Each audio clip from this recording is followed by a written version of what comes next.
Boa noite a todos, mais uma vez, acho que já encontrei com todos ali fora. Coloquei na cadeira de vocês duas folhinhas, porque nós estamos fazendo os versos de ouro de Pitágoras em 3 episódios. Como alguns podem, existe a possibilidade de não terem vindo na semana passada abordamos essa folha. Hoje estamos trabalhando com a segunda. Inclusive já temos a palestra dessa primeira folha no YouTube, foi postada hoje. Na semana que vem nós estaremos encerrando a parte dos versos de ouro de Pitágoras. É sempre interessante relembrar que estamos falando de um filósofo que deve ter vivido aproximadamente, deve mesmo, porque o que se tem de seguro sobre a vida dele é muito pouco, no 6º século a.C., muito famoso por uma escola de filosofia em Crotona, Magna Grécia, sul da Itália, uma escola chamada Museu, onde lá dentro ele se dedicava a Apolo e às musas, onde dentro dessa escola ele praticava um código moral muito restrito, além de uma quantidade enorme de conhecimentos que a gente sabe que Pitágoras tinha. Nós sabemos que ele não só foi o criador da palavra filosofia, como também da palavra matemática. Dedicava-se à matemática, dedicava-se à música, ou seja, mas um elemento que era básico é que Pitágoras exigia uma conduta moral bastante estrita dos seus alunos, que na verdade eram chamados de discípulos. Ele considerava que o conhecimento não poderia ser dado a alguém que não tivesse uma base, que você soubesse o que ele ia fazer com esse conhecimento. Ou seja, uma base moral sólida que te garantisse o uso que ia ser dado a esse conhecimento. E eu comentei bastante na nossa primeira palestra que isso é curioso, porque não se pergunta nada a esse respeito hoje em dia.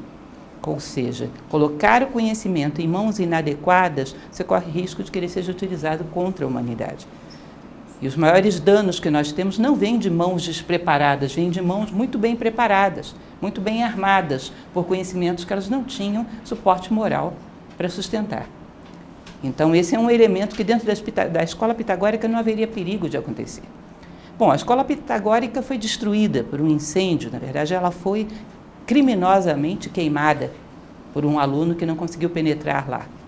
E essa escola, parece que grande parte das pessoas morreram. Um discípulo de Pitágoras, isso é o que se conta, ninguém sabe exatamente o que aconteceu, mas um discípulo de nome Lises teria depois, quando ele vai em direção ao metaponto, teria transcrito de memória essas 72 máximas morais que eram exigidas de todos os pitagóricos. Os pitagóricos eram divididos entre aqueles que eram os iniciantes, os acusmaticoi, que a princípio só ouviam, e os matematicoi, que eram os mais avançados, que esses conheciam de memória todas as normas. Então, quando ele se afasta da escola, embora tenha saído sem nada, ele lembra e escreve essas máximas de memória. E depois elas vão ser transcritas bem mais para frente, já no 4º século depois de Cristo. Ou seja, tudo isso nós vimos, 5º século depois de Cristo. Tudo isso vimos na semana passada. E aí vimos até o preceito número 24. Falei para vocês que a ideia é fazermos em pedacinhos para que a gente possa ir mastigando cada preceito. A compreensão faz com que as coisas fiquem muito mais facilmente aplicáveis. Então, que a gente pare para imaginar um homem que é considerado talvez um dos mais sábios da história. Certamente, se nós formos considerar filósofos, buscadores da sabedoria, ou até um pouco mais do que isso, na história, se fôssemos pegar os 10 mais, provavelmente Pitágoras estaria aí no meio. Quando um homem seleciona 72 regras de vida, deve ser o top do top. E além do mais, nós vamos ver nesse nosso pedaço de hoje, chega um determinado momento que ele para e juramenta esse código moral. Ele jura que se você fizer isso vai dar certo. Ou seja, tem um peso muito grande esses versos de ouro de Pitágoras. Um texto provavelmente autêntico, porque escrito muito pouco depois do episódio da queima da escola de Crotona, e de um peso moral muito interessante. Eu fiz para vocês, para quem está vindo hoje pela primeira vez, que talvez não entenda esse esquema da folhinha, um resumo em tópicos, de tal maneira que as ideias principais fossem mais facilmente retidas. E no final ainda vou, na semana que vem, fazer um resumo do resumo, porque a gente tem as ideias principais. O bom seria que a gente tivesse as ideias principais memorizadas, de tal maneira que pudesse utilizá-las. Tá bom, que durante muito tempo eu andei com essas folhinhas dentro da minha bolsa. Mas não é tão fácil você estar diante de uma situação de vida, uma pessoa, sei lá, é atrevida com você. Espera aí que eu vou pegar os meus versos de ouro. Tá? Às vezes não dá. Quando você memoriza, você tem mais facilidade de integrar como uma resposta tua à vida. Por isso, Pitágoras exigia, era uma das recomendações, que isso fosse memorizado pelos seus alunos mais antigos. Então, vamos lá. Na frase número 25, cumpre fielmente em todas as ocasiões o que te digo agora. Em todas as ocasiões, a gente tem que lembrar, essa recomendação dele está baseada na chamada perseverança e constância, duas virtudes. Perseverança, fazer sempre, e constância, lembrar sempre por que você está fazendo. Perseverança sem a constância pode virar piloto automático. E a constância sem a perseverança pode virar boa intenção que não se realiza. Perseverança, fazer sempre. Constância, sempre para a cena. Por que você está fazendo isso? Porque eu quero chegar lá. Ah, tá bom, pode continuar. Essa continuidade é que vai garantir com que as coisas tenham eficácia. Falamos um pouco sobre isso no início e eu reitero. Não existe código moral que eu conheça, nem dessa tradição, nem de nenhuma outra na humanidade, que seja difícil para se fazer durante 1 minuto. Eu falava até do nobre óctuplo caminho de Buda, que é para a superação da dor. Ele não é difícil para se fazer em 1 minuto. Reto pensamento, reta intenção, reta ação, reto meio de vida, 1 minuto qualquer um faz. A dificuldade desses códigos morais são o 2º minuto, o 3º, o 4º, o 5º, aí fica complicado. Ou seja, a perseverança e a constância. É manter o carro andando sempre, é saber sempre, saber instantaneamente. Bom, eles não são complicados de saber e de praticar instantaneamente. O problema é você manter-se nas rédeas daquilo que você escolheu ser. Ou seja, por isso ele alerta, cuidado com a descontinuidade, cuidado com a oscilação, com vários sentidos de vida concorrendo dentro de uma mesma vida e anulando a eficácia uns dos outros. E acaba que você não vai para lugar nenhum. 26. Não deixa que ninguém, com palavras ou atos, te leve a fazer ou dizer o que não é melhor para ti. Isso é muito interessante. Existe quase que um condicionamento no nosso momento histórico, que teve um reforço doutrinário muito forte lá pelo século XIX. Várias disciplinas deram um reforço a isso. Até na literatura isso foi muito forte, que é a ideia de que o homem é produto do meio. Lembram? Determinismo, naturalismo, um monte de ismos que houve aí no final do século XIX, início do século XX. Uma vez eu fiz uma coletânea com alguns alunos meus, descobrimos que tinha 8 linhas de pensamento, tanto na literatura, na arte, quanto na ciência, nesse período histórico, que de uma maneira ou de outra diziam que o homem era produto do meio. Ou seja, foi um bombardeio de colocar, até princípios de estatística trabalhavam com isso, colocar o homem como produto de uma tendência de massa, sem ser capaz de individualidade. Se vocês forem perceber, esse é um ponto de partida em qualquer tradição clássica. O homem é produto de si mesmo. Ele pode se deixar arrastar pelo meio, ou por ignorância, ou por indigência, por displicência. Mas ele pode ser construído de dentro para fora. Ele pode ser absolutamente ímpar no meio em que ele vive. E a história não foi escrita pelas massas, foi escrita pelos homens individuais, que se destacaram e que romperam com aquela inércia e descobriram uma direção diferente, que dali a algum tempo muitos seguiram, mas que a princípio foi em geral escandalosa. Dificilmente você vai ver um homem brilhante compreendido pelos seus contemporâneos. Então essa ideia de que não devemos buscar respostas para o nosso comportamento, justificativas para o que somos no meio, mas nos nossos princípios morais. Não estamos aqui para contrariar o meio, mas também não estamos para servi-lo incondicionalmente.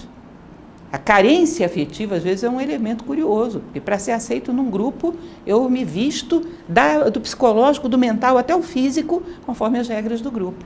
Olha, é melhor você se salvar sozinho do que ir para um abismo junto com a multidão. Bom, se a multidão vai para uma pradaria maravilhosa, eu vou com eles, mas se vão para um abismo, eu não vou junto. Nós teríamos que ter a capacidade de garantir a nós mesmos, e para isso ter raízes, ter profundidade, ter um peso de alma, ter vida interior, que te garantisse analisar cada coisa que te é proposta pela vida segundo os teus princípios. E nunca justificar, pensar, sentir ou fazer algo porque todo mundo faz. Porque isso nunca foi saída para a construção de identidade de ninguém. Então, quando ele diz, não devemos deixar que o outro determine o que fazemos, nós sabemos perfeitamente disso quando se trata de circunstâncias materiais. Fica difícil quando é um outro ser humano. Em relação ao ser humano, nós temos aí o nosso calcanhar de Aquiles. Se um cachorro Você passa pela rua e o cachorro late para você. Você late para ele?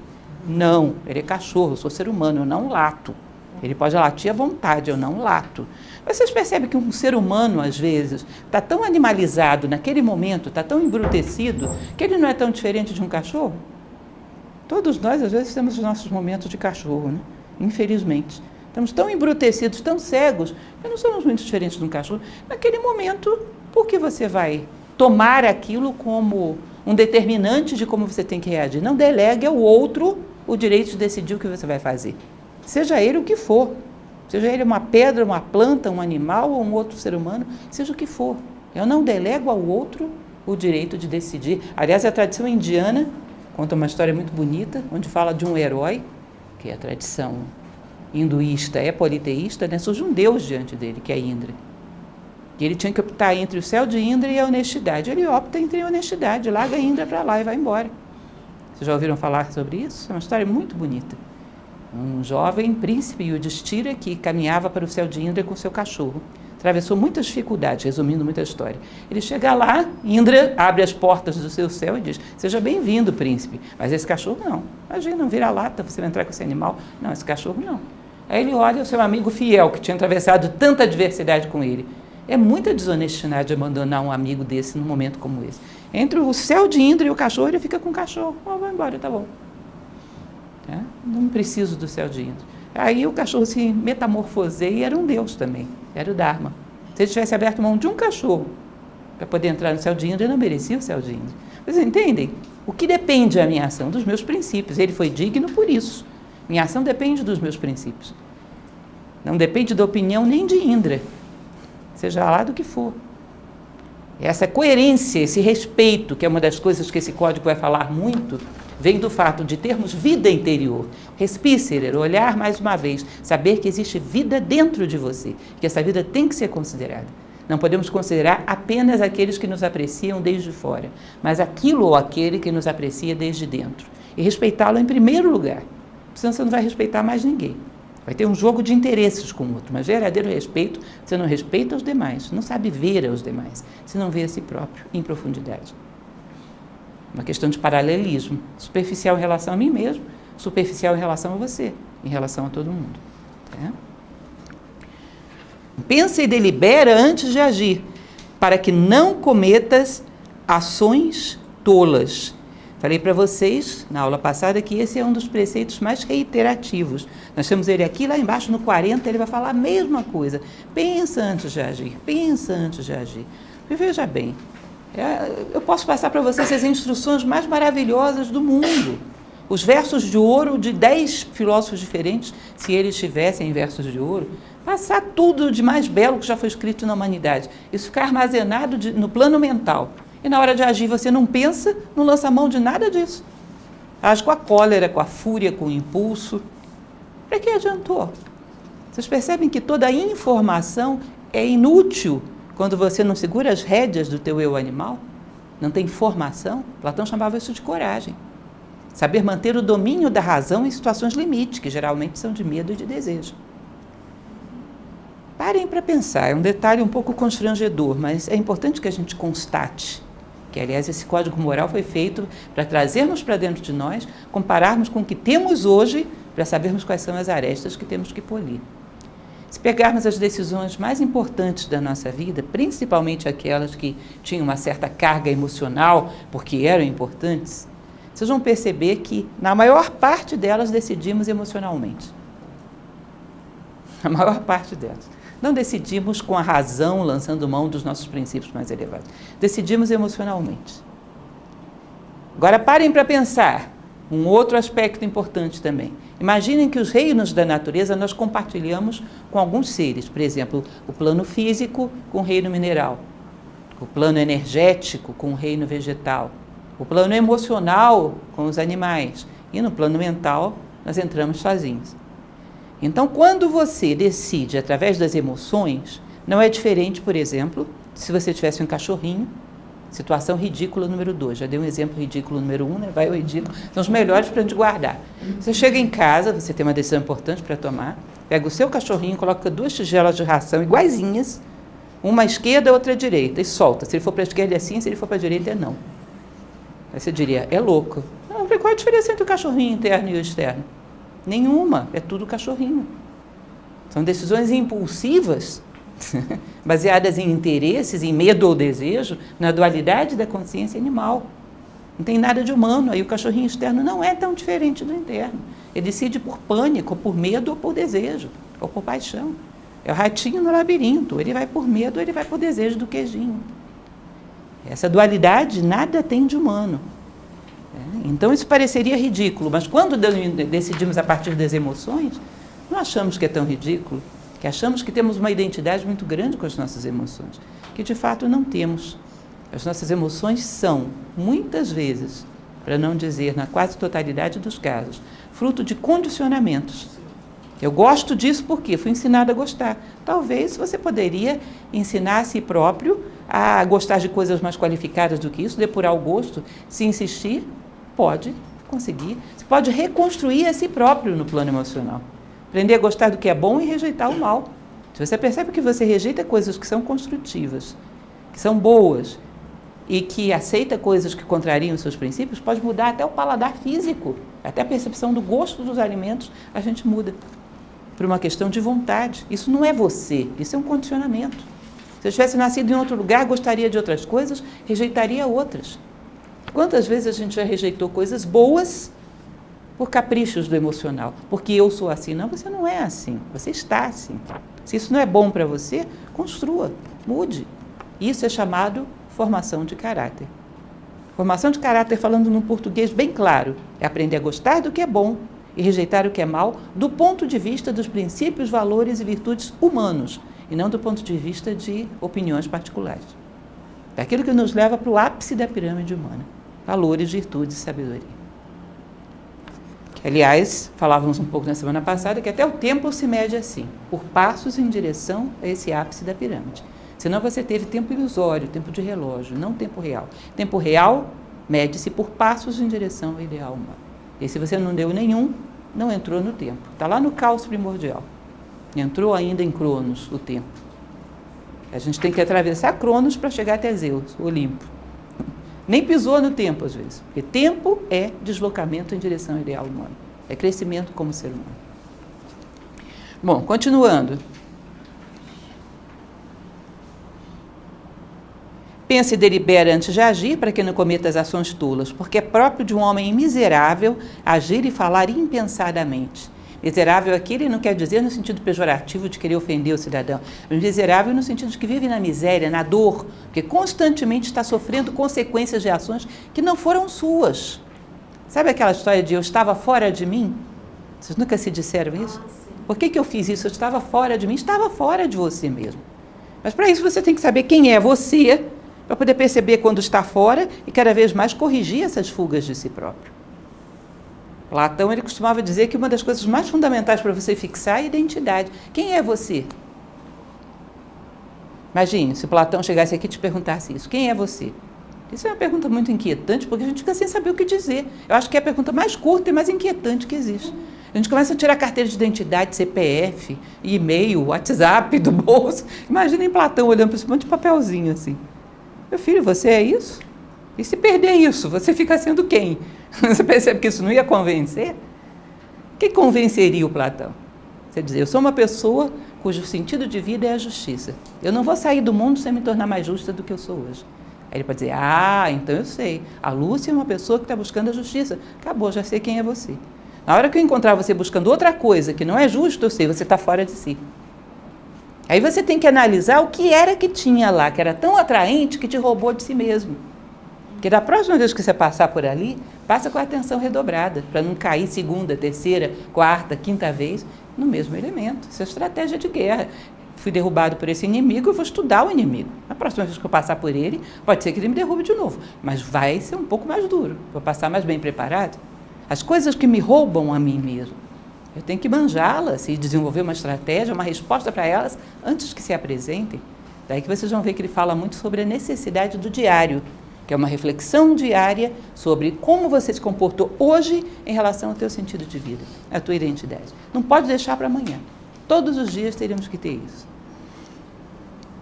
Então, o homem miserável, aquele que vive mergulhado na dor, de não saber nem por que ele não é fiel a si próprio. Ele sente que se traiu, ele sente que feriu a si próprio, mas ele não tem nem consciência de... Sabe aquela brincadeira que a gente faz? Não vi nem qual foi a placa do caminhão que me atropelou. Não sei como eu fui parar lá. O que foi que aconteceu comigo? Eu sei que quando eu vi, eu estava numa coisa que não tinha nada a ver comigo. Falando de assuntos que eu não concordo, tendo um comportamento inadequado com aquilo que eu acredito, fui arrastado. Bom, eu estava muito mal definido na minha direção, na minha identidade, porque estou sendo arrastado com muita facilidade. E isso é uma das fontes principais de sofrimento, não se saber quem se é. Mas faz aquilo que não te trará aflições mais tarde e que não te causará arrependimento. Aquilo que não te trará aflições, que não te causará arrependimento, ele vai tratar mais adiante como aquilo que te fere. Deveríamos ter essa ética, essa cortesia, em primeiro lugar, conosco mesmo, que poderia ser resumida a uma palavra: dignidade. Respeitar a si próprio. Isso é uma coisa curiosa, porque os nossos tempos históricos, eles se aceleraram numa velocidade que eu acho impressionante. Eu me lembro que a minha avó ainda falava daqueles tempos onde o pessoal arrancava o fio de bigode para firmar um contrato, e as pessoas confiavam: é o meu nome, não precisa assinar nada.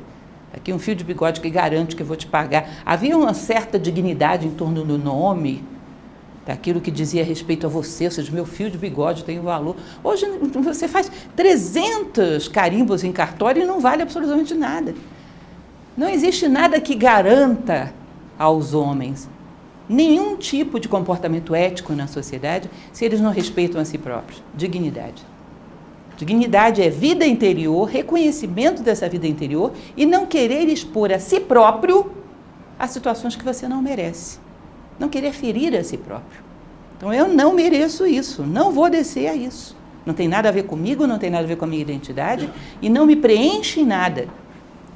Então, saber optar pelas coisas da vida que não ferem a ti mesmo. O que não significa que estejamos com um código medieval. Pitágoras é muito antes da Idade Média e não tem nada a ver com ela. O código moral de Pitágoras não exclui que tenhamos prazeres, que tenhamos curtições, que desfrutemos da vida, muito pelo contrário. Contanto que você não troque esses prazeres pelos teus princípios. Alguns de vocês talvez tenham visto no YouTube uma palestra que eu fiz uma série de palestras chamada Em Busca da Sabedoria, de um filósofo chamado Sirihan. Se não viram, vejam, é bem interessante. E uma das coisas que ele dizia é essa frase, que é muito famosa: eu caminho em direção ao meu ideal. Se sopra uma brisa suave, eu me delicio com a brisa suave. Se faz um calor causticante, eu sofro com calor causticante, mas nenhum nem outro me tiram do caminho. Eu não saio correndo atrás da brisa, nem saio correndo do sol. Eu me mantenho fiel ao meu caminho. Agora, essas coisas vêm, eu as vivo com toda a dignidade possível, mas elas não têm poder sobre mim. É tão interessante, eu tenho às vezes que me conter, porque vem 50 exemplos da mesma coisa na cabeça. Não, peraí, calma. Porque é muito interessante, como todo filósofo fala dessa mesma coisa. Kant tem uma passagem que é maravilhosa, que ele chega e diz, tratado, ensaio sobre o belo e o sublime, que ele diz: olha, você chega diante de uma montanha altíssima, dos Alpes, diante de um oceano revolto, a primeira coisa que você tem é medo. Nossa, como eles são poderosos.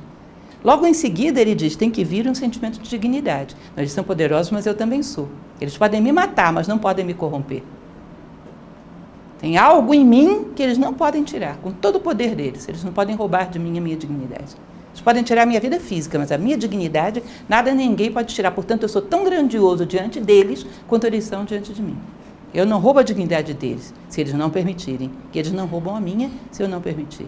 A dignidade é que torna o homem capaz de se impor sobre as circunstâncias. Senão ele é um joguete, uma pluma ao vento. Vai para onde o vento manda.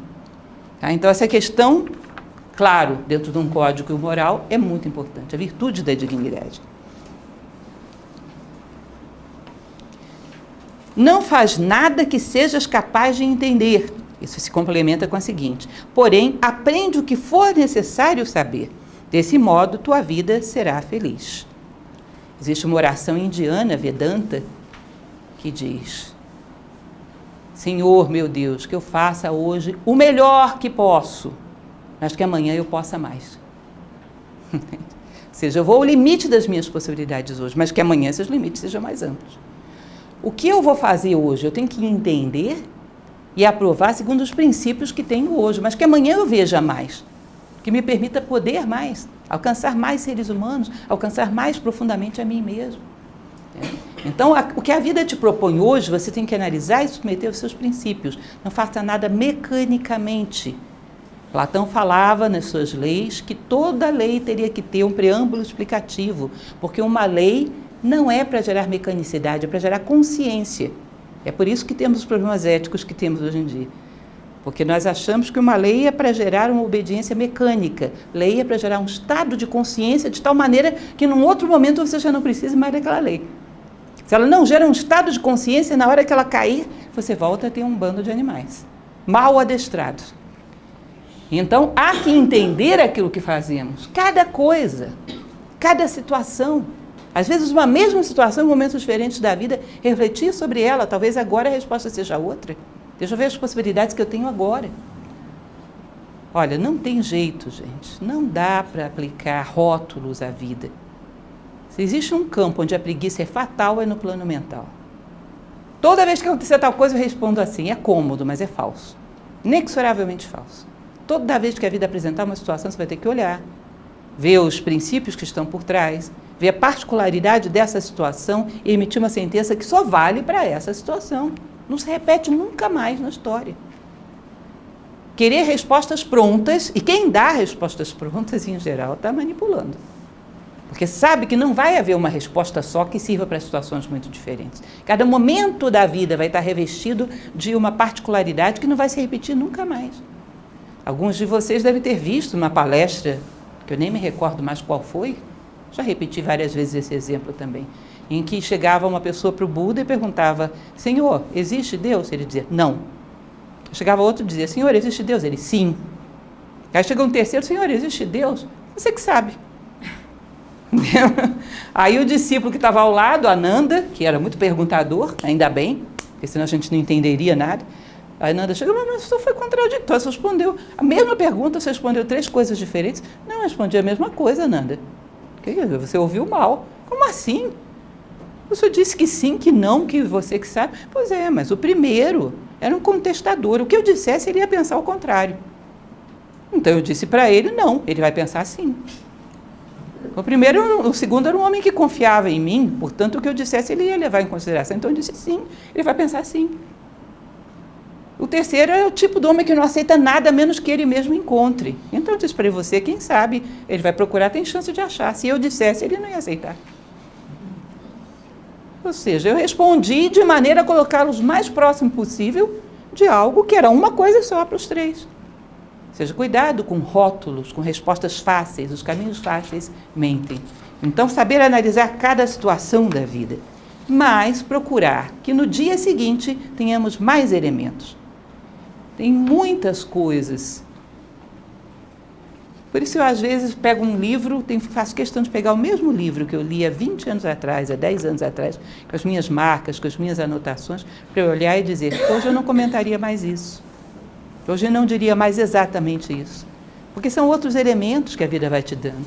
Você considera outros pontos de vista. Não, isso não é bem assim, eu teria que ter considerado tal coisa. Isso é bom, isso é sinal de que houve um pequeno crescimento. Pequeno que seja, já compensa na vida. Ou seja, ter essa sadia aspiração de empurrar as nossas trincheiras um pouco mais adiante no dia de amanhã. Por nós, pelo outro, pela humanidade. Lembrem de Platão. A melhor coisa que podemos fazer para aqueles que amamos é crescer. Continuando.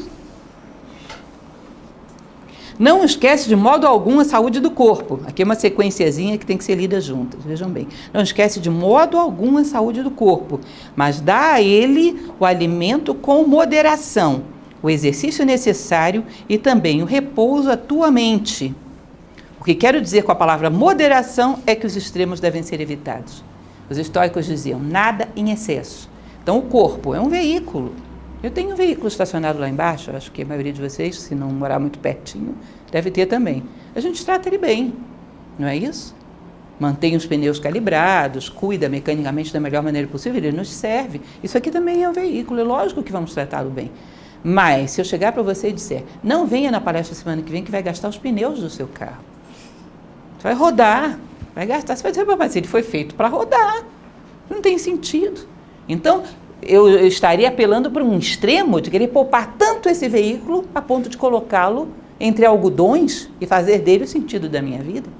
Ou, por outro lado, andar com esses pneus descalibrados e estragá-los e arrebentá-los e não calibrar nunca e não querer saber de nada que está acontecendo, que já houve momentos na história onde se considerou que maltratar o corpo tinha algum mérito espiritual. Mutilar o corpo, tratá-lo de qualquer maneira, também não, nada em excesso. Hoje nós temos as duas coisas. Há quem considere que há mérito em maltratar o corpo e há quem considere que o corpo é a vitrine da sua identidade viva em função dele. Cuidado, justo meio. Em nenhuma das duas situações, inclusive, o corpo é beneficiado. O corpo é beneficiado quando é tratado com justiça. Ou seja, quando é dado a ele o que lhe corresponde, mas quando se deixa que ele sirva. Lembrem do exemplo da vela, que eu já dei 1 milhão de vezes. Vocês vão levar como reminiscência esse exemplo. Gosto tanto da vela, não quero que ela se derreta, não acendo. Olha, já caí nessa. Em Brasília, com essa secura, ela seca todinha, esfarela. Sem nunca você ter acendido, ela morre do mesmo jeito. Só que morre sem ter nascido como vela. Porque a identidade da vela é dar luz. Você nunca deixou ela dar luz. Mas ela morreu do mesmo jeito. Isso aqui vai morrer de qualquer maneira. Dando ou não luz. Sendo ou não humano. Então não seja injusto com ele a ponto de querer poupá-lo tanto que não deixa ele fazer, dizer que veio, cumprir o seu papel. Ou poupar tanto o seu carro que não deixa ele transportar você de um lado para o outro, porque ele veio para isso. Então um justo meio. Porém, ele complementa, cuidado para não cuidar só do corpo. Aplicar esses princípios também à mente. Poderíamos aplicar aos 4 elementos daquilo que os gregos chamavam de personalidade. Mente, emoções, energia e plano físico. Mente, segundo essas tradições, Pitágoras não é diferente, é considerada como uma parte dessa estrutura material, que os gregos chamavam de personalidade, que vem de persona, máscara, a máscara que você usa no palco da vida. Mas o ator está lá atrás, é a tua essência imortal. Essa mente, por ser parte da personalidade, ela obedece a leis não idênticas, mas similares àquelas que existem no plano físico. Então, se você come qualquer coisa, não verifica se o alimento está sadio, não limpa esse corpo, não o banha, não excreta aquilo que sobra. Eu não imagino quanto tempo de vida teria uma pessoa vivendo dessa forma e em que estado estaria esse corpo físico. A mente obedece a leis similares no seu plano. Você a alimenta de qualquer maneira, não a purifica, não se livra daquilo que está pesando, que está contaminando. Vocês não acham que a gente pode ter uma deformidade mental também? Ter cuidado, porque as leis aí são muito similares. Ter cuidado também com a saúde da mente, com o equilíbrio e perceber que tudo aquilo que a gente assimila no plano mental gera intoxicações também, se não é sadio. O brasiliense tem uma mania curiosa. Não tem nada interessante passando no cinema, mas eu não tenho nada para fazer, eu vou ver o que está passando. Vocês nunca caíram nessa filosofia, assistiram um filme horroroso? Depois ficaram com uma imagem, às vezes, que fica aparecendo na tua cabeça anos depois, uma imagem vulgar, grosseira, de um filme péssimo que você foi assistir, quando existiam 1000 outras opções. Quantas vezes a gente já fez isso? Uma imagem negativa, grosseira, vulgar, violenta, desnecessariamente, que não ilustra nada, não tem uma ideia por trás. Aquilo é uma contaminação que às vezes a gente leva anos para se livrar dela. Cada vez que vem aquela imagem, puxa a nossa consciência para baixo. Ou seja, cuidados com a mente, com todos os planos da personalidade, equivalentes aos que se tem com o corpo. Inclusive porque os males do corpo, em geral, vêm de lá. Teoria das ideias de Platão. Tudo vem do sutil para o concreto. Os desajustes do físico, em geral, vêm dos planos sutis. Continuando. Acostuma-te a uma vida decente e pura, sem luxúria. Considera-se que os vícios, digamos assim, mais animalescos, têm vícios de todos os tipos para todos os planos, mas os mais grosseiros são preguiça, gula e luxúria. Mais densos, mais lá embaixo, apego a coisas materiais. Aí você entra em planos mais sutis, no plano energético você teria aí a avareza, a cobiça. No plano emocional você teria a inveja, os ciúmes, a competição, o orgulho. Aí no plano mental teria a vaidade intelectual, teria a prepotência. Você percebe que cada plano tem os vícios que lhe são próprios? Então é uma questão de trabalhar do mais denso para o mais sutil.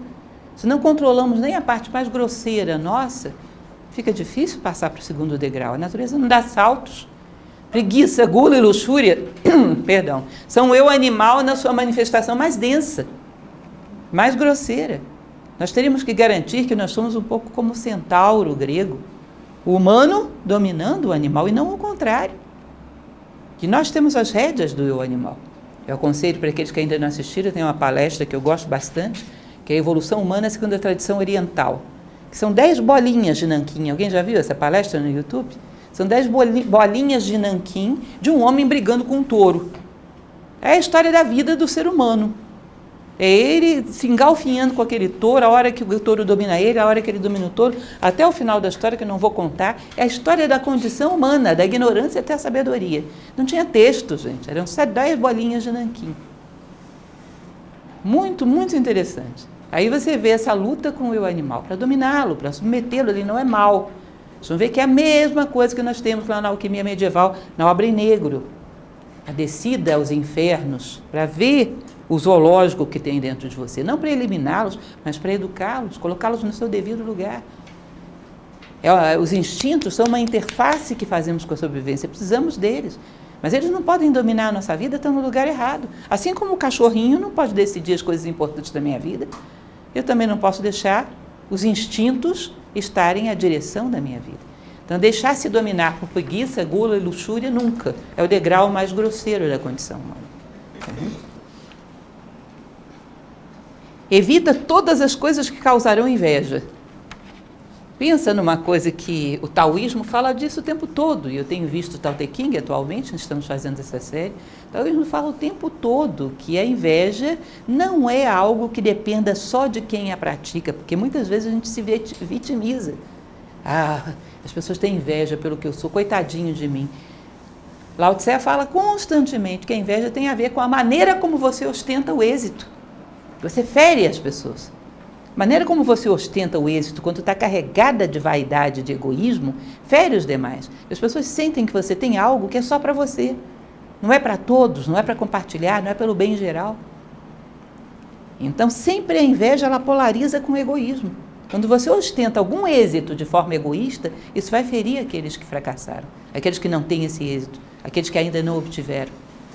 Se você o ostenta de forma altruísta, as pessoas vão se sentir beneficiadas com a tua vitória. Ele venceu, oba, vai ser bom para todos nós.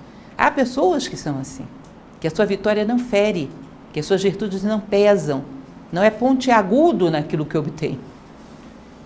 Imaginem vocês que nível de responsabilidade assumirmos para nós, porque tudo no universo é dual, assumirmos para nós uma parte da responsabilidade quando alguém nos inveja, pela maneira como você ostenta os teus êxitos. Isso é interessante. O nível de poder que a gente tem num relacionamento talvez seja maior do que a gente imagina. Não tem coisas que dependem só do outro. No mundo dual, tudo depende de um e do outro. Nada se manifesta com 100% de responsabilidade de um lado só. Isso não seria dual. E não cometa exageros. Vive como alguém que sabe o que é honrado e decente. Ou seja, buscar o justo meio, o equilíbrio em todas as coisas. Para isso, sempre ponderando, pesando a partir de uma consulta ao teu eu interno, vida interior, um diálogo a cada momento. É uma passagem do taoísmo que ele diz que um sábio, quando você olha nos olhos de um sábio, eu acho essa passagem muito bonita, gente, porque eu fico imaginando isso. Um sábio de muito alto grau, diz que quando você olha dentro dos olhos dele, parece que o olhar dele é profundo, é como se fosse o pórtico de um corredor, onde lá dentro existe um diálogo, sendo travado nesse momento, um diálogo entre um homem e um Deus. Dentro dos olhos de todo sábio, lá no fundo, existe um diálogo entre um homem e um Deus. Dentro dele, aquilo que de sagrado há no homem, está discutindo com o humano, para saber o que fazer agora. Tem sempre essa ponderação de aplicar os seus princípios a cada momento do caminho. Nada é precipitado, nada pode deixar de ser humano. E quando deixa, é importante que eu registre isso na minha memória, para saber por que aí abrir mão de responder como ser humano. Por que abrir mão de ser eu mesmo? Que eu analise, registre e procure não repetir. Ele vai falar adiante, que é a sua recomendação do diário. Não haja movido pela cobiça ou avareza. É excelente usar a justa medida em todas essas coisas. Cobiça ou avareza, que é o desejo de ter ou de resguardar os seus bens materiais. Ela é, digamos assim, um dos vícios do plano físico-energético, aí mais no energético do que no físico. Agora, cuidado, que ela passa para planos mais sutis e fica mais complicada. Uma coisa é eu ter a avareza do meu apartamento, do meu carro. Outra coisa é eu ter a avareza da minha imagem, do que as pessoas pensam de mim, de ter um status na sociedade, de ter cargos e honras. Vocês sabem que à medida que ela vai passando para planos mais sutis, ela vai ficando mais difícil de vencer? Helena Blavatsky diz que quando a avareza pode entrar até no plano espiritual. Quanto mais sutil ela vai ficando, mais difícil de você vencer. Eu sempre conto uma história que o pessoal mais antigo, que já me conhece, já ouviu 300 vezes, vão me desculpar, mas tem umas que são muito boas mesmo, não tem jeito. Que era um mestre zen, que havia um príncipe que queria ser seu discípulo. Esse príncipe insistia e não conseguia ser aceito. E ele não sabia por quê. E esse príncipe era muito generoso, nesse reino não havia miséria, todos tinham de tudo, ele distribuía os bens muito generosamente. Aí um dia ele chega para esse mestre e pergunta: mestre, o que é o egoísmo? E o mestre aproveita para dar a ele uma lição. Fica vermelho, fica com a cara de quem está furioso e diz: que pergunta burra! Como é que você pode ser burro de me fazer uma pergunta idiota dessa? Aí o príncipe dá um salto dessa altura. Espera lá! Só pensa que está falando com quem? Me respeite, sou um príncipe, só pensando o que de mim? Aí o mestre sorri e fala: tá vendo? Esse é o egoísmo. Nesse plano você não entrega nem uma moedinha. O que os outros pensam de você, do que te consideram, das tuas honras, ou seja, do teu orgulho. Nesse plano, egoísmo total. E é um plano onde é mais difícil ser generoso. Vai ficando cada vez mais complicado, mais sutil, mais difícil de você perceber. Quando você conhece algo, por exemplo, tem um insight, uma visão profunda de vida e não tem aquele impulso de compartilhar para que isso seja útil para outras pessoas, aí já está o egoísmo também, num plano mais sutil, plano mental. E diz que ele vai ficando mais complicado.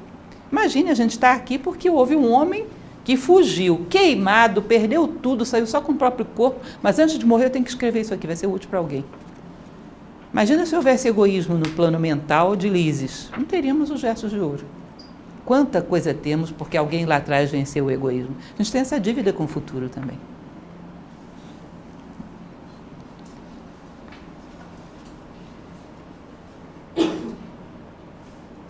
Faz apenas as coisas que não podem ferir-te e decide antes de fazê-las. Lembra que eu falei para vocês que isso é uma das coisas mais reiterativas? Submete tudo a teus princípios. Os egípcios diziam: lava teu pensamento, tua palavra e tua ação em águas do coração. O coração do homem é o maior mistério do mundo. O coração, para eles, era a ideia de centro, de essência, em torno do qual tudo girava. Esse centro e essência que está identificado com as tuas melhores virtudes, com o teu aspecto mais humano. Tudo tem que passar por aí. Tudo tem que ser filtrado pela tua condição humana. Decide antes de fazê-las, como já falei, ele repete várias vezes isso ao longo do código, ou seja, deve ser importante. Aprender a ter coragem, manter o domínio da razão, manter a lucidez em situações limites. E quando não conseguirmos, refletir sobre isso e desenvolver uma estratégia para, ao passar novamente, porque a vida é cíclica e iterativa, ao passarmos por algo equivalente, passarmos em condição melhor. Aprendermos dos nossos erros. Ao aprendermos dos nossos erros, eles ficam tão úteis quanto os acertos. Tudo na vida é proveitoso. Se houvesse um momento da tua vida que não tivesse nada a te ensinar, já teria sido tirado da tua vida. Isso é Bardo Todol, livro dos mortos tibetano, que costumam saber o que estão dizendo também. Tudo tem algo para nos ensinar. Ao deitares, nunca deixe que o sono se aproxime dos teus olhos cansados, enquanto não revisares com a tua consciência mais elevada todas as tuas ações do dia. Pergunta: em que errei? Em que agi corretamente? Que dever deixei de cumprir? Recrimina-te pelos teus erros e alegra-te pelos teus acertos. Percebem? Isso aqui é a recomendação do diário. Nós hoje em dia temos... Às vezes eu falo em diário e às vezes as pessoas franzirem o rosto. A gente associou diário a uma coisa de adolescente. Ela, querido diário, enrola a letrinha assim, né? Hoje comi batata frita. Diário.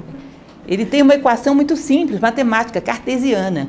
Meu ideal é ali. Hoje eu dei um passo em direção a esse ideal, ou eu fiquei parado, ou eu dei um passo em direção contrária. Se dei um passo em direção contrária, foi por quê? Eu estava indo buscar o que lá?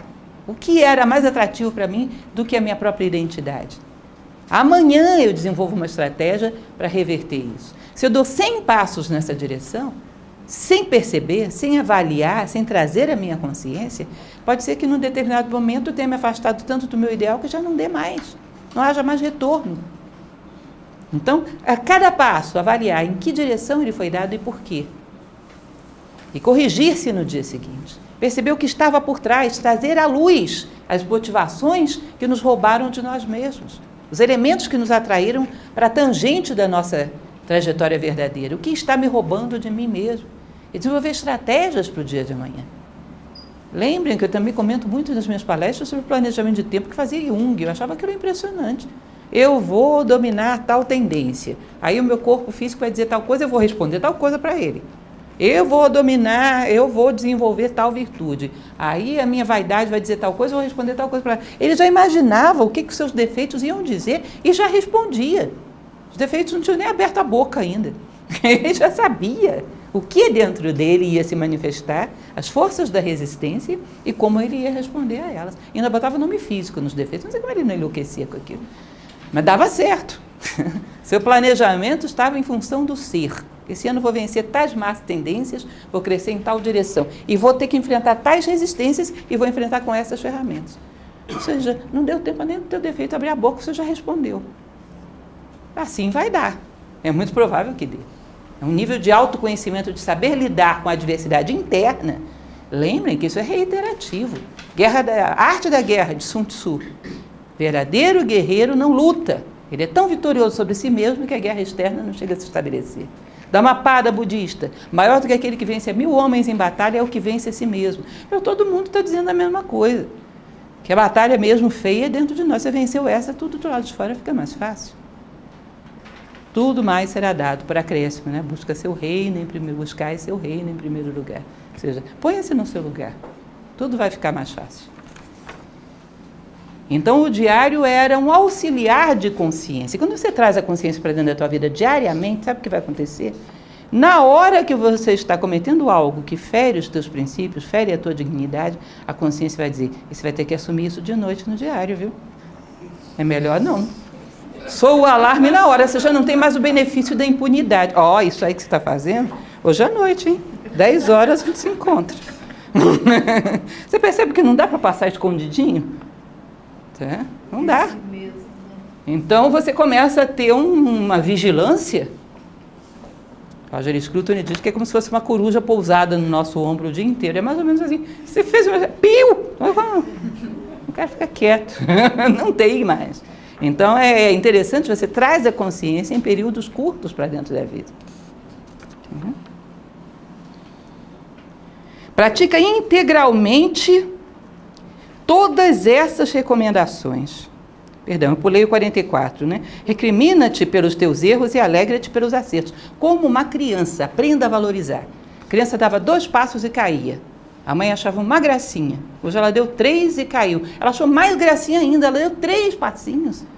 Perceba que tem algo dentro de nós que está se desenvolvendo que é como uma criança. Tenha cuidados, estimule. Eu cometi esse erro todos os dias. Agora eu dei um intervalo de 2 dias entre um erro e outro. Poxa, ganhei. Estou melhorando. Valorize os seus êxitos. Tenha habilidade. Se você não sabe conduzir a si próprio, não vai saber conduzir ninguém. E o mundo está necessitando de condutores. Pessoas que de boa vontade, de boa intenção, saibam conduzir os demais. Primeira coisa é considerar a nossa personalidade, como diz o nosso diretor fundador de Nova Acrópole, o professor Jorge Ângeli Braga, ele dizia, considere a sua personalidade como a sua primeira discípula.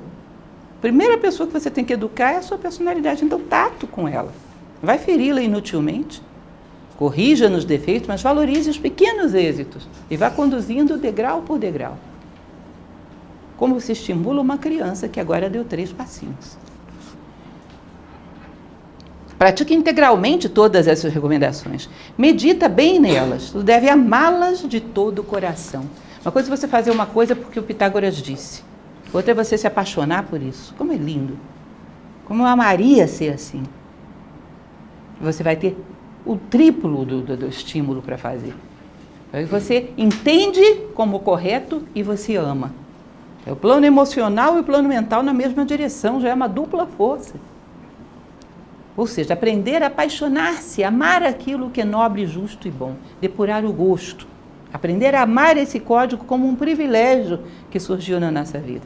Você vai ter muito mais possibilidades de praticar. Então, será que não existe forma mais bela de viver do que isso e que nós fomos privilegiados por ter chegado até as nossas mãos? São elas que te colocarão no caminho da virtude divina, ou seja, essas normas que eu estou falando até aqui, elas te colocarão no caminho de superação da condição humana vulgar, de se aproximar da tua essência imortal. Elas te colocarão de pé diante do mundo. E aí ele vem com essa frase que para mim é a mais forte do código, né? Eu o juro por aquele que transmitiu às nossas almas o quaternário sagrado. Eu o juro. Aquela fonte da natureza cuja evolução é eterna. Ou seja, é como se você imaginasse que nós temos aqui embaixo, temos aqui em cima uma essência imortal, que muitas vezes é representada como um triângulo, uma tríade, uma trindade, Trimurti na Índia, muitas vezes como três, né? As pirâmides egípcias, os cones da Cornualha lá dos celtas, três estão muito associados ao sagrado. Imaginem que isso se reflete nas águas da matéria, do plano material, e gera aqui embaixo uma sombra. E essa sombra, a princípio, está toda deformada. E ela tem que ser corrigida para ficar cada vez mais parecida com isso aqui. Aqui é uma evolução eterna, para que você chegue a ser um reflexo perfeito disso aqui. O dia que conseguirmos isso, nós chegamos a esse símbolo, onde os dois se abraçam, estrela de Davi, o selo de Salomão, seja lá como vocês queiram chamar, onde espírito e matéria se abraçam. A tua personalidade é imagem e semelhança, é como se você imaginasse a mão do espírito vestindo uma luva, e a luva é perfeita, dá a ela toda a flexibilidade para agir o mundo. Espírito e matéria unidos, numa mesma direção, numa mesma forma. Mas enquanto não, há a chamada evolução eterna em direção a esse ponto de encontro. Quem te concedeu esse veículo para, através dele, esculpir a matéria, a sua imagem e semelhança? Esses seres divinos, eu o juro em nome deles, que te concederam o quaternário sagrado, esses 4 elementos no qual você vive. Isso não é brincadeira, gente. Pitágoras, para juramentar um código em nome de algo tão sagrado, ele sabia o que estava falando. Ele praticava e vivia isso. É uma coisa muito séria, eu acho um peso muito grande. Um mestre dessa grandeza juramentar alguma coisa. Ainda mais em nome dele, uma das coisas que ele recomenda, inclusive, adiante aqui, consagre as coisas que você vai fazer. Fica mais fácil ser fiel a elas. Ele está consagrando esse código, está juramentando. Nunca comece uma tarefa antes de pedir a bênção e a ajuda dos deuses. Isso é muito bonito. Muito bonito. Qualquer coisa, gente, que para vocês, porque às vezes fica parecendo muito teísta, porque está dentro de um contexto da religiosidade grega da época, mas qualquer coisa que esteja associada ao sagrado cumpre essa mesma função. Existe um antropólogo do século passado, Mircea Eliade, que ele dizia que o sagrado é a função de dar sentido. Realmente, ele dá sentido à nossa vida. A vida se ordena como uma circunferência que se ordena em torno de um centro. Digamos que o sagrado para você, se você não quer entrar em estruturas teístas ou teológicas, sagrado é a imagem do seu pai, como era virtuoso, como era justo, como era esforçado, como era íntegro. Tá bom, cada vez que você vai fazer alguma coisa, pensa, é 1 segundo que você vai gastar para isso. Vou fazer em nome de. Puxa o nome, puxa a imagem. Você acha que você vai ter condições de fazer as coisas de qualquer maneira? Você acha que você vai vulgarizar essa ação? Eu não presentearia esse ser uma ação vulgar. Quando você consagra, automaticamente você tende a se impostar e dar o melhor de si. Porque é como se você tivesse se disposto a fazer aquela ação como uma oferenda. Que você não vai colocar qualquer coisa aos pés de algo que para você tem tanta nobreza, tem tanto valor. A escola Sufi, que era a escola interna do islamismo, do sufismo, eles tinham aquilo que eles chamavam de dhikri, que era um estado de oração mental perpétua.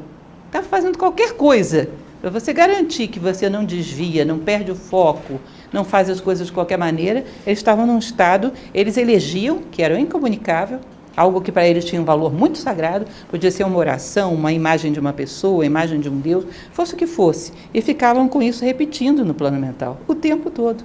Isso dava a tônica, o pano de fundo daquilo que estava sendo feito na vida. Vocês percebem que quando vocês estão num ambiente e tem um determinado tipo de música, ela gera uma predisposição de humor de acordo com o nível da música que está tocando? E se vocês colocarem um pano de fundo na mente de vocês, o tempo todo escolhido por vocês, vocês percebem que a gente dá play e stop na nossa mente? Você passa por uma música na rua, às vezes se você não prestar atenção, ela fica rodando na sua mente o dia inteiro. Você tem que ir lá, dar stop e colocar outra coisa rodando. Porque às vezes é uma coisa muito grosseira e que dá uma tônica de mau humor, irritação, você vai ver, é um pano de fundo que está girando lá. Às vezes uma ideia circular, tem que saber colocar um pano de fundo adequado, um cenário adequado àquela peça teatral que vai ser desenvolvida naquele momento, aquela cena daquele momento. Então a invocação do sagrado, a consagração, a oferenda, isso garante que você faça as coisas com o melhor de si. O sagrado é a função de dar sentido. Isso é um segredo que ele está passando que certamente ele usava. Imagino que os discípulos dele deviam fazer isso o tempo todo. Qualquer coisa, pelo menos as coisas, sei lá, o início do dia, os inícios e os fins são assim. Ele falava, por exemplo, em relação aos diários, que o último dia da nossa vida, a gente vai fazer uma repassada em toda a vida. Mentalmente, todos fazem isso. É muito mais fácil fazê-lo sem angústia e sem dor, se você está acostumado a fazê-lo todos os dias, ou seja, em cada pequena morte, porque toda noite é uma pequena morte. Você faz essa repassada na vida. Está acostumado a fazer. Já vem purificando a vida há muito tempo. Está acostumado a cada dia morrerem coisas e nascerem outras. Cada dia você mata más tendências em você para que nasçam coisas novas. Então a grande morte não vai te surpreender, porque a pequena você já conhece muito bem. Já está familiarizado com ela. Sabe a lógica da natureza. Algumas coisas morrem, outras nascem. E o grande ciclo de vida continua. Quando fizeres de tudo isso um hábito, conhecerás a natureza dos deuses imortais e dos homens. Ou seja, conhecerás o melhor, o mais elevado e o mais nobre que há dentro de ti. Quando fizeres disso um hábito, sabe o que significa? Eu vou agir.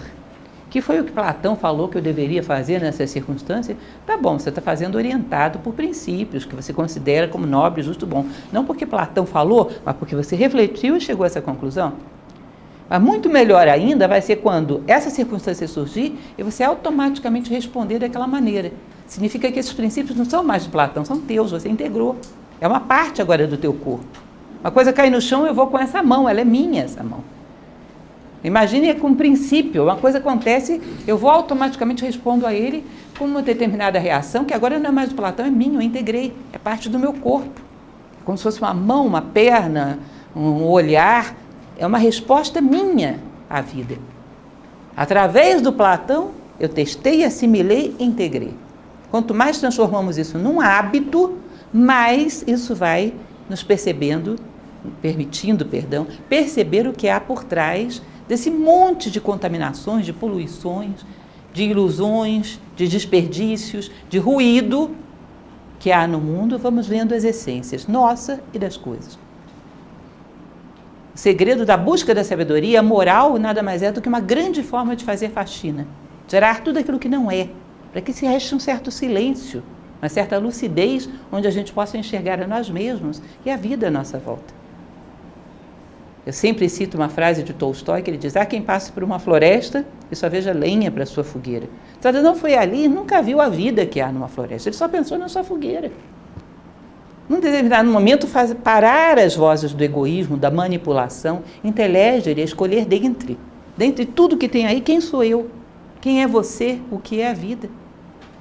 Ou seja, a moral é uma grande faxina. Ela vai te ajudando a tirar todos esses excessos. Tudo aquilo que não é, a banir as ilusões. Aquilo que é, não pode ser extinguido, não pode deixar de ser nem no tempo nem no espaço. Portanto, a moral não pode nada com as essências, mas ela tira todos os invólucros que bloqueiam a nossa visão, tanto dentro quanto fora. E ele diz, se você fizer, vai ver. Faz sempre, ama, incorpora como hábito. Quando você olhar, você vai ver a si próprio e vai ver as pessoas. E ele juramenta. Eu acho que tem uma boa possibilidade de dar certo. Não é uma brincadeira, não é um blefe. Ele depõe aí com a sua própria vida. Bom, Eu recomendo a vocês, depois darem uma olhada nas frases onde eu coloco um resumo disso, as ideias principais, para a gente tentar pegar a lógica, memorizar. E na semana que vem, nós vamos pegar as últimas 20 frases, ela vai até 72. No final, eu coloco um resumozinho, que são os tópicos principais, para a gente ter pelo menos isso gravado na mente. De tal maneira que, a partir desses tópicos principais, vocês possam deduzir, sem precisar decorar palavra por palavra, deduzir a lógica geral do código dos versos de ouro. Por exemplo, você vai fazer uma palestra como essa, um pequeno detalhe de oratória. Pelo menos eu faço assim, eu coloco as ideias, pá. A partir daquela ideia eu deduzo várias frases. A vida, no fundo, é assim, você pegar o coração das coisas, a essência. O resto se desdobra a partir daquilo. Se vocês pegam as ideias do código, a partir daquelas ideias, vocês são capazes de deduzir as frases que as explicitam em cada momento da vida de vocês. O que fazer em cada momento da vida de vocês. Mas as ideias têm que ter em mente. As ideias que regem esse código. Enquanto não as tiver, dobra bonitinho e coloca dentro da bolsa por um tempo, que vale a pena. Alguma pergunta, gente, até aqui?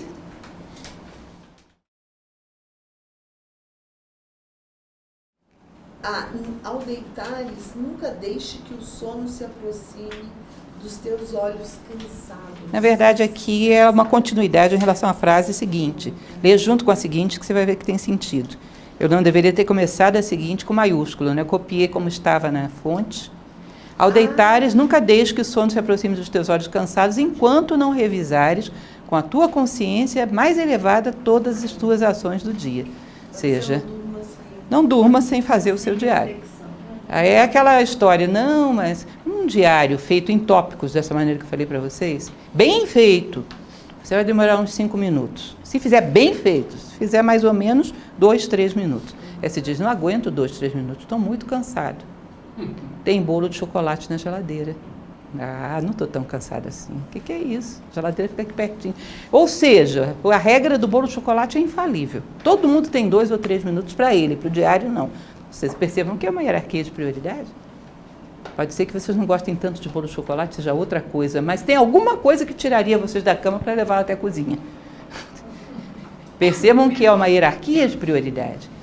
Fazer disso um ponto de encontro com a tua própria vida interior. E aprender a saborear isso como o encontro mais esperado do dia. Aprender a amar isso. Mas isso se adquire através do hábito. Não admite a possibilidade de deitar sem ter feito uma análise do teu dia. De preferência, anota algumas palavras que seja. Porque senão o pensamento é muito fugaz. Você pensa que pensou. Na verdade, não pensou nada. Registra 2 ou 3 palavras que depois você possa reler. Tem algum sentido para você. Na verdade, você vai perceber que vai se tornando cada vez mais simples à medida que você faz, porque você vai aprendendo a conviver com os próprios subterfúgios que a gente mesmo inventa para enganar a gente mesmo.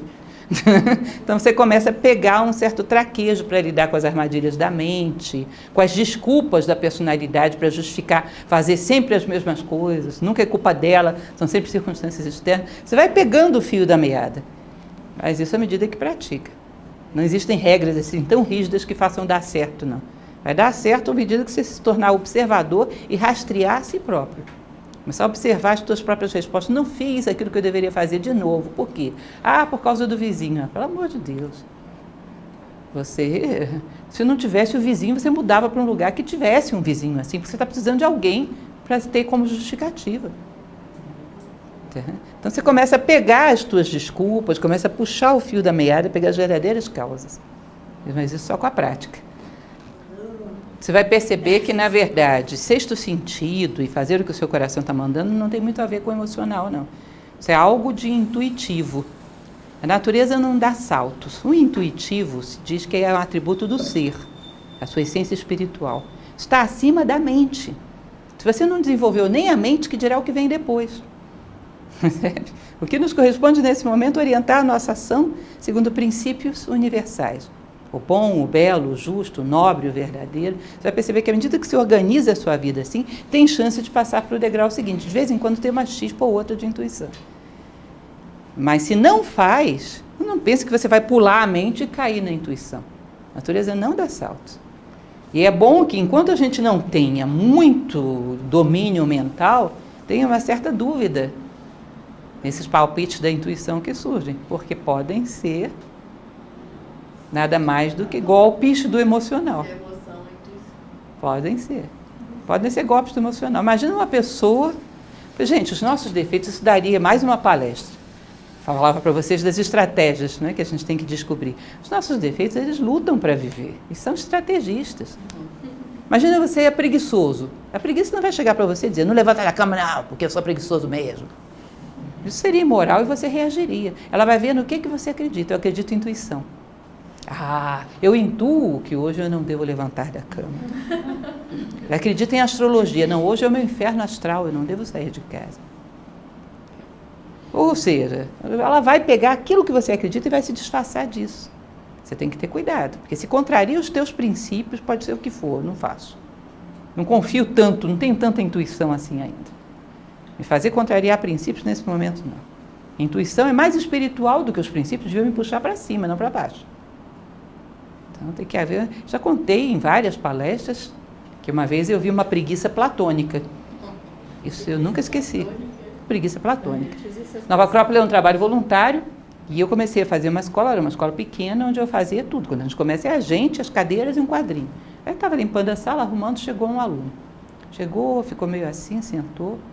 Aí no final ele veio dizer, professora, eu tive vontade de ajudar a senhora. Mas Platão diz que cada um tem que se dedicar a uma única função, que é aquela que está coerente com a sua natureza.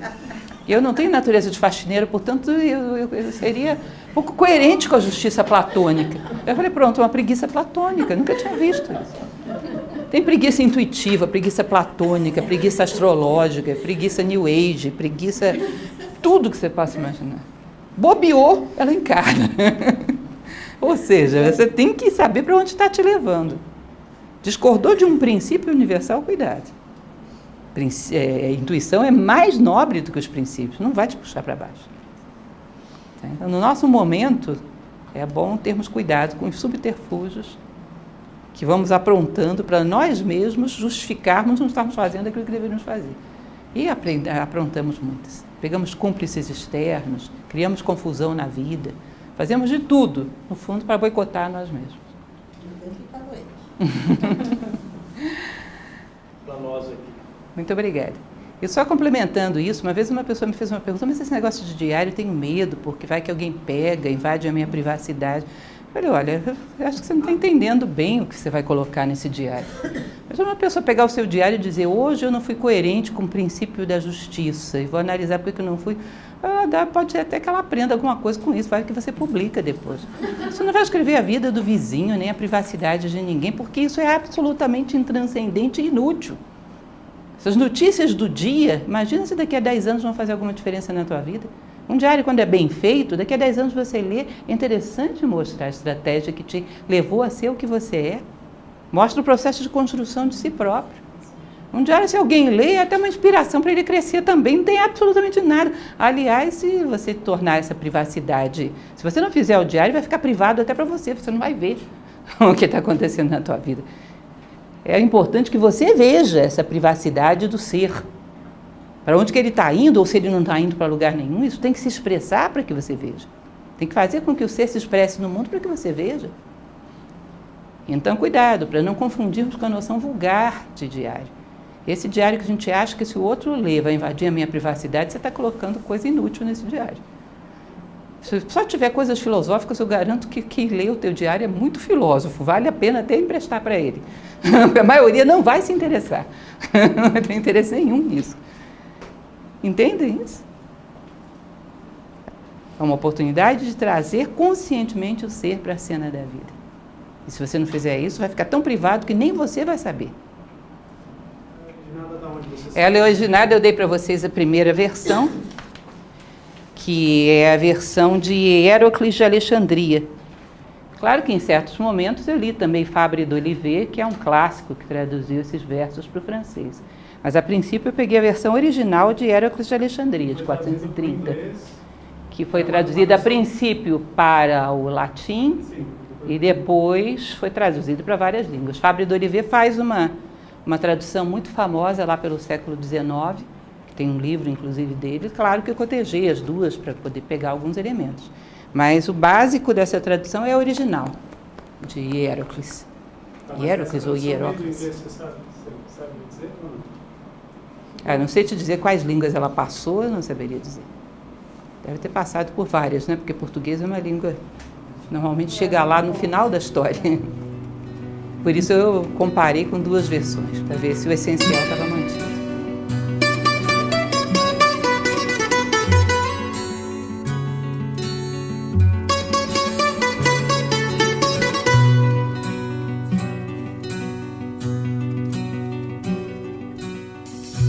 Έπεφτε βαθιά σιωπή